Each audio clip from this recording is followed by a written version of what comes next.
This is the big one, the very last Goodison derby ever.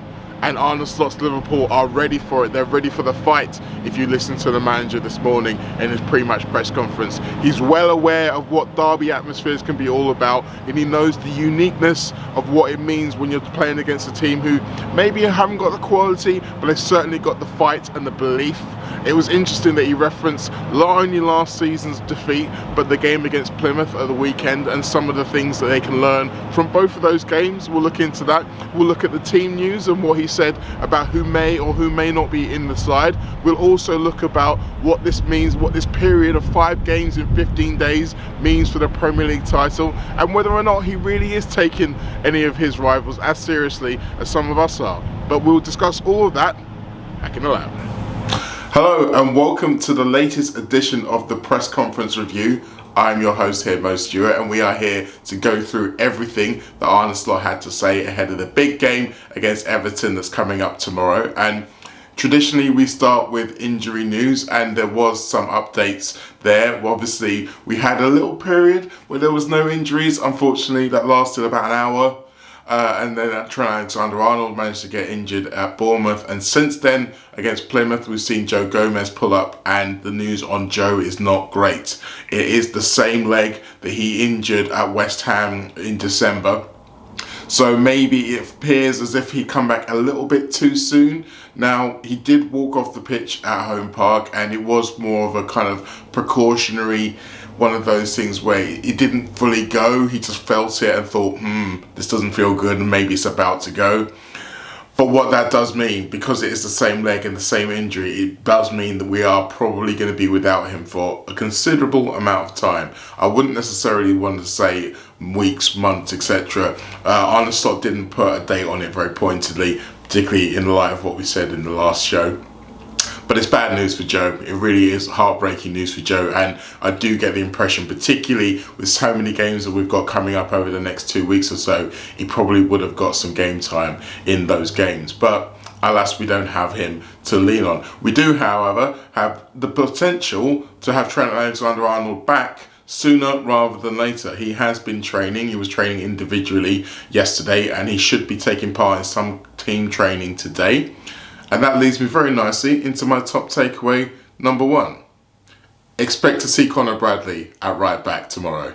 Now, I know what I've just said, but if you read between the lines of what Arne Slot said, what he actually said was that it will see how he reacts to training today, whether or not he can take him to the game. In other words, whether or not he can be involved in the squad. Now, considering this is a Merseyside derby during which everybody needs to be at premium maximum intensity, and we have had a player who's literally just come back probably too soon from injury and broken down again, I do not expect Arne Slot to be taking any kind of risks in terms of putting Trent Alexander-Arnold back into the starting lineup immediately for this Everton game. If he has come through this training and he is available for selection for the squad, he will be on the bench, is my expectation. Conor Bradley will be the one starting the game at Goodison Park. Ideally, Trent will be fit enough to maybe get 15 to 20 minutes off the bench, maybe with a view to getting his first start in the game of the weekend against Wolves, but we'll have to wait and see exactly where he is along the timeline. Now, obviously, a game like Everton, you would rather have someone like Trent Alexander-Arnold because he's a fantastic footballer. But I think enough of us, we've all seen enough of Conor Bradley now to know that he is more than just a great understudy. He's someone who can absolutely take the game in defence and attack to this Everton team. So I don't think anybody will be too concerned about throwing him into that derby atmosphere. It's just another tick on the Conor Bradley list of achievements that he's going to be collecting over the course of his Liverpool career. So yes, Bradley is the likely man to start, but we may well see a little bit of Trent before the game finishes. Top takeaway number 2, cool heads, but not cool legs. Now, the moment Arne Slot said this in the press conference earlier, you could just imagine everybody, every writer, every producer thinking, oh, it's a great line that, it's a great line that, we'll have to write it down. So don't be surprised if you see that line repeated in nearly every bit of coverage you see from this press conference. But there's a reason that he had that line. There's a reason why he probably wanted it to become as prominent as it probably will be. Because it matters a lot. Arne Slot went back through the tape of Liverpool's last very disappointing performance at Goodison Park at the end of last season, and he noted that Liverpool did make a fast start. Liverpool did look like they were up for the fight, and that's one of the things when Liverpool play badly, you do often see them accused of not really being up for it, allowing other teams to dictate the tempo. Now Liverpool tried. They really did try it in that game at Goodison Park, but unfortunately they kept giving away fouls. So there was, I think Arne Slot said that there was 11 times the ref blew the whistle in the first 15 minutes and 10 of them were for Everton. So that's kind of sending the message to his team that they need to be smarter in how they go about that aggression. I mean, there's also the idea that it could be a little bit of a sign or a message to the referee, because he didn't necessarily say it, but it was kind of left lingering in the air that perhaps 10-1 was maybe a little bit unfair in terms of where Liverpool's foul count should have been after that first 15 minutes. There were a few of them where maybe the referee was a little bit whistle happy. But, as I say, that's just my own personal opinion. I don't think necessarily Arne Slot is there trying to put pressure on the referees. But, you know, it's just lingering in there. We'll have to wait and see. But the point about cool heads but not cool legs, means that despite the fact that he did call for calm, he doesn't want Liverpool to be passive. Now that is the very, very key difference. You need to have that energy. You need to be up for the fight when you're playing against Everton. You just need to be smarter with it. So there's been times when Liverpool have gone away to hostile atmospheres and maybe they've tried to draw the sting out of the opponents, particularly the crowd as well, by playing a little bit slower, maybe trying to make it a bit of a calmer game.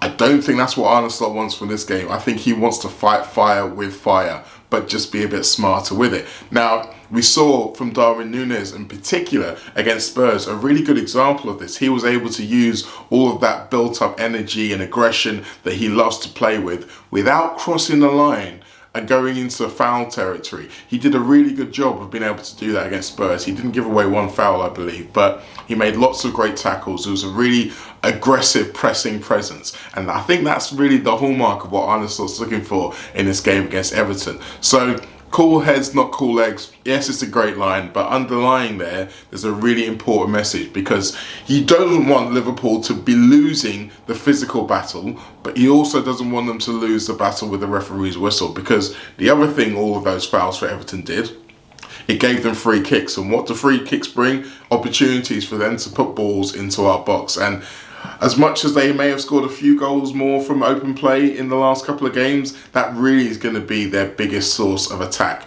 Getting balls into the box and allowing their players, the Branthwaites, the Tarkowskis, the Beto, because it probably won't be Calvert-Lewins, to then compete for it. So giving away lots of early free kicks is really going to help them. So don't do that, but also don't let them get onto the front foot. You need to go out there and meet them with every challenge. And that's exactly what I wanted to hear. And I'm assuming most Liverpool fans will say the same. Top takeaway number 3. Arne expects an improved Arsenal. Now, he was asked about whether these 5 games in 15 days will be defining in terms of Liverpool's title challenge. And unsurprisingly, he said no. I think one of the other managers asked these questions and people want to say, yes, this is the most defining part, this is the most important thing. Managers never really want to say that, because implicitly that's saying, oh, well, the games after that don't matter. And what manager wants to believe and wants to let his players believe is that every game is important. Every time you step on the pitch, you have to go out there to win, and if you don't, it matters. And I think that that's a really important message for a manager to put out to his squad. So I wasn't surprised when he said that, of course, it's important, but it's not defining. But part of the reason why he said it was defining, I found a little bit more interesting, because the reason he said is because there are teams out there who can go on a run of 10 to 15 wins in a row. I'm assuming that he's referencing Arsenal. He may be referencing Man City, but let's face it, I don't think Man City are fighting their way back into the title race at this stage. So really it is Arsenal. And he did go on to mention the fact that when they came back from their Middle East break last season, I think they went in early January, they went away after a couple of defeats. They came back and they won, what was it, 8 out of the next 10 games. And he referenced that as a way of saying, well, They're doing that again right now. They are, I believe, in Qatar at the moment, I believe. And that there is still the possibility for them to come back just as refreshed as they did last season and maybe go on another run. Now, at this point, I have to point out the fact that Arsenal's longest league winning streak is 3 games all season long. But with games away at Leicester and at home to West Ham to come, you would expect them to be able to increase that to 4 games. And maybe once they've got that momentum, they can go into the game away at Nottingham Forest, maybe win that game, and then suddenly they can build up a run. So I don't fully disagree with Arne Slot to say that Arsenal are still dangerous and still have the capacity to go on that long run. One thing I would say is it will be very interesting to see how the European schedule and their European commitments folds into that run and exactly how much of an impact that will have on their ability to win game after game after game in the league. So yes, this next 5 games aren't going to be pivotal, but I tell you one thing, if Liverpool have still got as big or a bigger lead as they have now come the end of that game against Newcastle on February 26th, I think it'll be a very tough task to Arsenal to haul us back. Now it's time for my question that I put to Arne Slot. One of our favourite topics over the course of the season, fast starts, but this time it was in the context of the opponents. Hi, Arne. We've spoken a lot about fast starts over the course of this season, and we've seen Everton start really fast in the last 2 home games, 3-0 up at half-time. If you look at the away games Liverpool haven't won this season, they've been behind at half-time against Newcastle, Arsenal and Forest. So how important do you think that early period of the game is going to be over getting the result? Oh, I think 90 minutes of the game are very important, and in the first 10 minutes or first 15 minutes in an away game it's even more important not to go behind, because if you are a goal behind, then the fans are having even more emotions, and then they cheer for everything. If you kick a ball outside the stadium, they still cheer, but if you are 1-0 down and you do the same, they're all booing you. So it's definitely important in an away game not to go behind. The reasons why we drop points against the teams you just said is probably more because these teams have a lot of quality, and that for that reason we went a goal behind. And then it has to do with us starting not so well, because I said it before, but at Forest the 4 or 5 minutes we started really well, but one counter-attack led to their goal. Yeah. So yes, it's important in the away game to control the emotions of the crowd, and the worst thing you can do is come a goal behind, because then the emotions will be there for as long as till the moment you have a 2-goal lead, but till then the emotions will be very positive for the home team. So yeah, that's why being focused and concentrated in a away game is even more important than in a home game.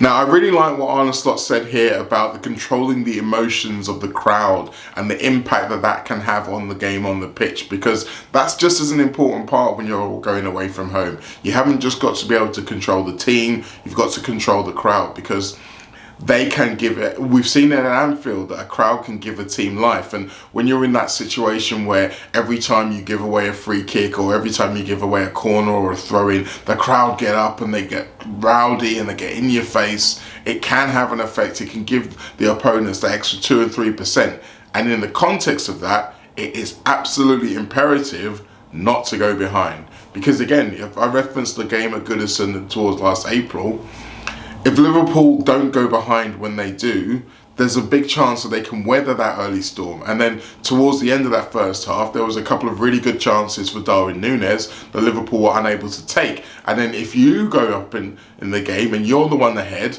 then obviously you can start to dictate terms. Although something else that Arne Slot said that I thought was quite interesting, he mentioned that idea, but he said more about when it gets to 2-0, that's when maybe the crowd can calm down and maybe you can start to gain an advantage. Now, what he didn't say was the fact that the Evertonians might start getting on their own team's back if it gets to 2-0, but those of us with experience of this fixture and of that fan base know that also to be true. Now, I don't know whether 2-0 will be necessarily the barrier, because I think we've seen from the David Moyes version of Everton in recent weeks, they do have a little bit more fight about them. But it was noticeable that even in those 2 games when they were 3-0 up, particularly the Spurs game, when it went to 3-1, there were a few little wobbles around the people in the crowd around me, and then when it went to 3-2 late on, it was very, very tight and nervous. So I do think that having that scoreboard pressure really can help to dictate or neutralise what's going on in the crowd around you. Now, all that, when you put it into the context of what we said previously about how he doesn't want his team to be passive, maybe the way to stop Everton getting a fast start as they've had against Spurs and against Leicester is to go on the attack. Maybe it's about getting you a goal early yourself and from there dictating terms. Maybe that's the key to beating this team. And I do think that that's probably something that Everton won't necessarily be expecting. I think they'll probably expect Liverpool to be going there with the aim to early on try to calm it down, try to make sure that they take the crowd out of the game, as often you hear going into away games. But who knows? I do actually think that the attacking weapons that we've got, Mo Salah and Cody Gakpo, both in really good form, I do think that it suits Liverpool to go out there and try to go on the attack early on. Slot mentioned the fact that he thought that they started really well against Forest in those first 5 minutes, and then unfortunately didn't score a goal, conceded one counter-attack, and boom, you're down to 0-1. So maybe if Liverpool are able to do a little bit better than they did against Forest, actually get that early goal, then maybe that is the key to controlling this game. Whatever it is, we know it's going to be tougher than it should be facing the team 16th in the table, I believe they still are. So that's what derbies are all about. We know exactly what we are here. 7 out of the last 10 Goodison Park derbies have been draws, so it wouldn't be a massive surprise if that was 8 out of 11, although with it being 41 Goodison wins each in this fixture for Liverpool and Everton, going into 42, and meaning that forevermore Liverpool will have won more Goodison derbies than Everton. It's a nice statistic, isn't it? It would also be the 100th derby win, which is also a nice statistic, a nice round figure. We do like that. So we'll have to wait and see exactly how Liverpool attack this game, but I think I'm actually quite concerned. No, I'm less concerned that after the Plymouth game that Liverpool aren't going to have the fight to go out there and compete. Partly because most of the guys in that Plymouth game won't be in this one. So we'll have to wait and see. But there you have it. Thank you for another press conference review. I will be here once again later on in this week to preview the Wolves game. There will be a match report after the derby. I shall be at Goodison Park, so keep an eye on my Substack for that. I've also got another episode of The Late Challenge, which we recorded yesterday, which is also out on YouTube. Go out there and find that.